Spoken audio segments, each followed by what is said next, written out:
We are shifting gears on the headlines and digging into what's really fueling today's economic upheavals. In 2025, Walmart, America's retail powerhouse, dropped a major bombshell. Prices were set to surge, driven by a fresh wave of Trump-imposed tariffs.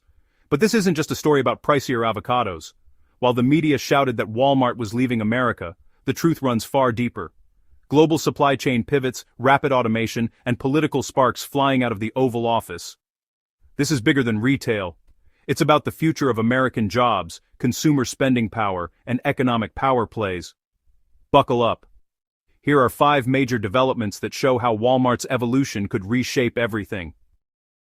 On May 15, 2025, Walmart shattered its reputation as America's low-price leader. CEO Doug McMillon made it official: broad price hikes were coming, and tariffs were the cause. Trump's import duties shot up to a staggering 145% on Chinese goods, before settling at 30%, and Walmart's razor-thin margins simply couldn't absorb it. CFO John David Rainey didn't sugarcoat the reality. Prices would spike by June, with an even sharper rise by July, landing right during back-to-school season. And this wasn't limited to niche items. Staples like bananas, avocados, and baby products were hit. Electronics and toys got slammed even harder. A Barbie doll, for instance, jumped from $10.49 to $14.99 in 1 week. Trump's response: Walmart should eat the tariffs. But anyone who has run a business, or even managed a household budget, knows that's impossible.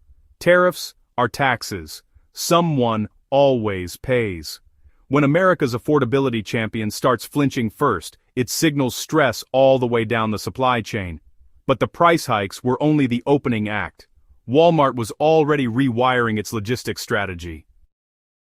While the nation argued about rising prices, Walmart quietly flipped the switch on its sourcing strategy. Behind the curtain, the company began routing orders away from U.S. suppliers, instead ramping up partnerships with manufacturers in Vietnam, India, and Mexico.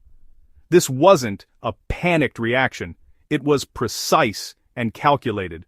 Programs like Grow With Us replaced former Made-in-USA pushes with tariff-resistant overseas logistics. Even packaging was redesigned to cut costs, like switching aluminum to fiberglass to dodge import duties. Then came the automation wave. Robotics and AI in stores looked futuristic, but they were really a shield, a way to offset rising labor costs and tariff-driven profit shrinkage. Critics accused Walmart of betraying its American identity, but executives focused on one priority: survival. They weren't abandoning U.S. retail. They were protecting it in a world where tariffs make domestic manufacturing a liability. And Washington took notice. The political blowback came fast. If you're enjoying this breakdown, be sure to hit like and subscribe to AY Global. We bring you deep dives into the engine behind headlines, vehicle updates, global economic twists, and the forces shaping modern industry. Subscribing helps this channel grow and keeps the auto-savvy content rolling. Now let's accelerate into what came next, because Washington didn't stay quiet. When President Trump learned about Walmart's overseas shift, the reaction was, well, explosive.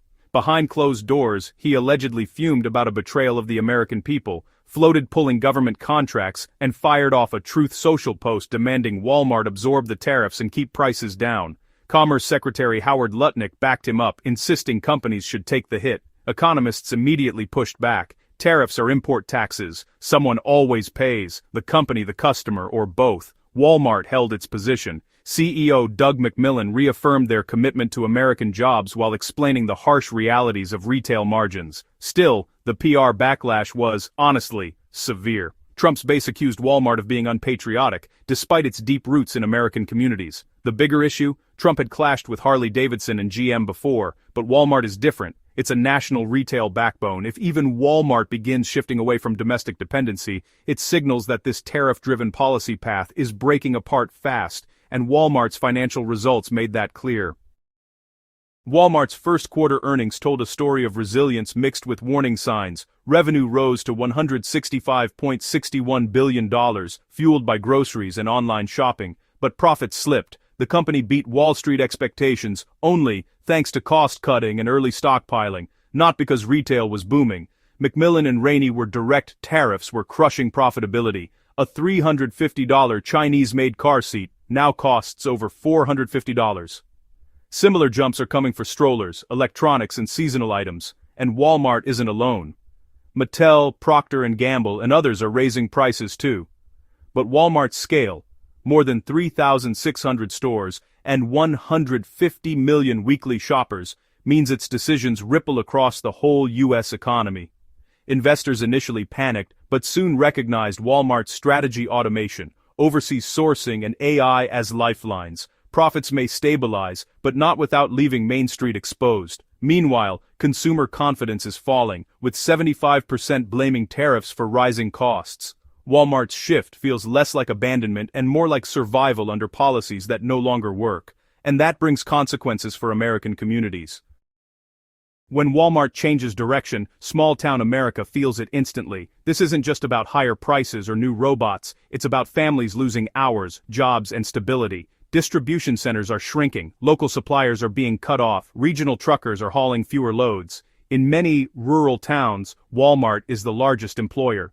Cutting hours doesn't just reduce paychecks, it affects housing markets, school budgets, and even hospitals. When sourcing shifts overseas, small manufacturers once dependent on Walmart contracts face collapse.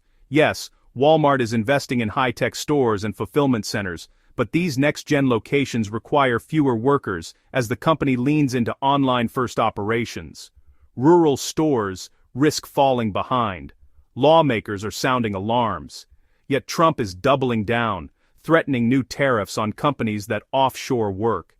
Economists warn this could worsen inflation and stall economic growth. For working Americans, it's a tough trade-off: pay more or lose more. With livelihoods on the line, the road ahead is uncertain and full of economic potholes. So, is Walmart packing up and abandoning America? Not physically, the stores remain, but its sourcing, strategy, and spirit are shifting into a new lane. Tariffs haven't revived factories, they've forced companies to seek shelter, cutting jobs and accelerating automation. Walmart, one of the most iconic American brands, has confirmed a harsh reality: slogans can't beat spreadsheets. As prices climb, communities strain, and trade tensions intensify, Walmart's pivot might be just the beginning. If the biggest name in retail is looking abroad to survive, what stops others from following? Now it's your turn. Is Walmart's move a business necessity or a betrayal of American workers? Should companies be forced to absorb tariffs? Or is that simply unrealistic? And what's the long-term cost of automation replacing local jobs in towns that depend on retailers like Walmart? Share your thoughts in the comments. We read them, and your voice drives the conversation. Make sure to subscribe to my channel for more deep dives into vehicle updates, economic shakeups, and the hidden forces steering the industry. Thanks for riding along. We'll see you in the next one. Feel free to check out any of the videos on screen. There's plenty more to explore.